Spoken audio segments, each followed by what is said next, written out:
I'm Melinda Hinneberger, and this is the video version of Politics Daily's Woman Up Women's blog. Recently, New York Senator Chuck Schumer had all of us working our frown lines when the self-described tireless advocate for women's rights called a flight attendant who was only doing her job the B word after she asked him to please turn off his cell phone so the plane could take off and get all the nice people on board where they needed to go. Not good, Chuck Schumer, not good at all. Earlier in the year, as I'm sure you recall, the equally charming David Letterman said Sarah Palin looked like a slutty flight attendant. So was 2009 the year for insulting women who serve coffee in the sky? And is it ever okay to talk like that? Is our topic for today. Helena Andrews has a forthcoming memoir and soon to be a major movie that she's writing the screenplay for, yay, yes, called Bitches the New Black. So tell us about, is it okay for you to use the B word in your memoir and not for Chuck Schumer? Right. When is it okay, and tell us your thoughts about that. I mean, the title from the book came when Tina Fey said it on SNL last year during the election season. She was talking about Hillary Clinton and saying, you know, bitches the new black, as in Hillary Clinton was the new thing, the new trend. And when she said it, I think it enraged a lot of African Americans because of the black part at the end, right? And thinking that she was saying that somehow Hillary Clinton was pushing aside his history and his historic run, right? And I thought to myself, that's such an interesting title because it has so many layers, because I know I go through my life and some people might see me as a bitch. You know, they might perceive me that way. And I thought, okay, and I am a black woman, so that's an interesting part of the title. And also the fact that there are some women like Hillary Clinton, like that generation, who might be perceived that way. And like, is that a new trend? Is that the new thing? Is that how professional, successful, single women act, aside from their race? So I thought that was really interesting. I thought it was a double entendre, and I thought it would spark conversation, which it has. It certainly has. Hello. So how do we know when it's okay and when it's not okay? Bonnie Urbe, when is it? Well, first of all, Chuck, conversation. a couple of things. Let me step back here. Sure. First of all, I've had flight attendants who were not very nice about asking things, so I wasn't there. I don't want to condemn him because I've been. I know, but let me just stand back and hope that because I've been told things by flight attendants. I was actually ganged up on one time, so I don't know that the treatment was as bad. But regardless, he's a U.S. senator. He knows what happened to Newt Gingrich when he was talking on his cell phone a decade ago or more. So never in public, if you are a public figure, use any word that you don't want ending up on the front page of the New York Times or on the front page of Politics Daily, for that matter. Also, the shuttle from New York to Washington is sort of like being on Meet the Press.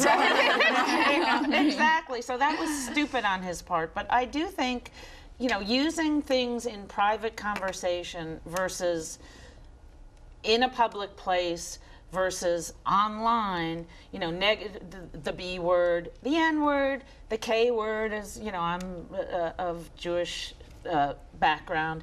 Those things are not at all appropriate, and they do lead to a degradation of society. I sort of feel like I must be the most old-fashioned person in the country, because to me those words, I just never see it going anyplace good. I really do see it as coarsening of the culture. But then it is the culture we live in. Patricia Murphy, where are you on all this? Even this topic makes me see that I am as divided in myself as I think society is about this. And I would be lying if I didn't call some of my friends, hey ho, what's up? And to me, that's a Southern thing. It is a Southern thing. Well, I'm from the South. I don't know if it's a Southern thing. So we do that to each other. But I have a friend who is a man who one time said, hey bitch, and I was like, you can't do that. You can't call me that.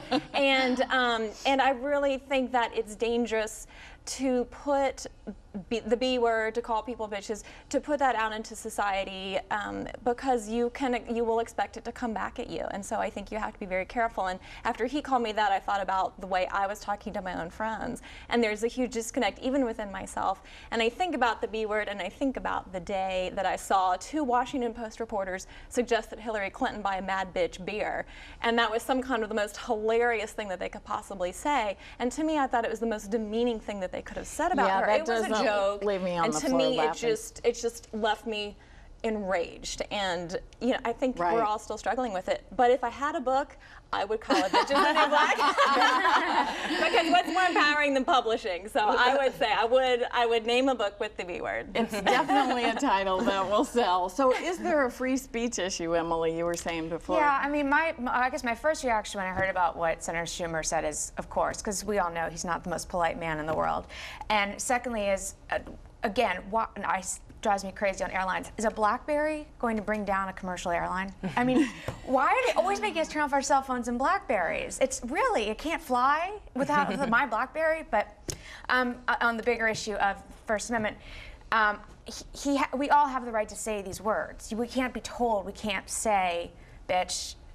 I don't even want to repeat them because I think they're rude. And as you were saying, I agree with you completely. They're just rude and unnecessary, and there's a violence in these kinds of words. And so be polite. But to say that we can't say them, and to the fact that we're not saying it on the web and we can't say it on TV is a problem, I think. Well, see, but I think you have to take it from the perspective of the audience who might hear it. For example, I was on BET years ago, right after the Rodney King verdict, and there was an African-American juror who came out very angry.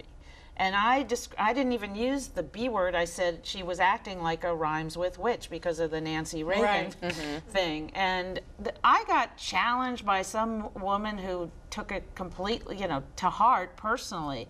And she was from Philadelphia. She wanted me to have a news conference and apologize for saying it on BET. And ever since then, I realized you have to take it from the perspective of every person if you're going to use it publicly, who might be hurt by it. But that goes by that. If you're talking about publicly, there's no one. We're not going to say you can't say it. Say bitch if you want to say bitch. I mean, Chuck Schumer say bitch. But I say on Politics Daily, and I'm serving power to say it right now. I wouldn't say like 3 times in a row. Don't be surprised when it comes back at you. When it comes back at you, you have no defense. And that makes us part of the problem. Yeah. That's why on Politics Daily we have this rule, really, it is a rule, that there's very, very, very little profanity, way less than I think you see on any other site. And I love that. Of course, it's my rule. But good manners. I think it's important to decide whether you're going to be part of the coarsening of the culture or whether you're going to try to hold another standard. And see, I totally agree. And I do think I feel like, you certainly from a First Amendment perspective, say whatever you want. But if your concern is not injury, I don't feel like I have a right to decide what might hurt an African-American person's feelings. I don't come from that perspective. So I'm not going to say anything that might possibly be misconstrued that way. And I think men should think that way from women's perspectives. Women should think that way from men's perspectives. I think and teenagers, for example, come from a totally different universe. And so when they grow brains and grow up, they realize that maybe a lot of stuff that they said when they were teenagers, as I said when I was a teenager, looked pretty stupid now. Right. I'm fascinated with this thing about gay that you guys were talking about when we were getting the makeup done is always the best part of the discussion.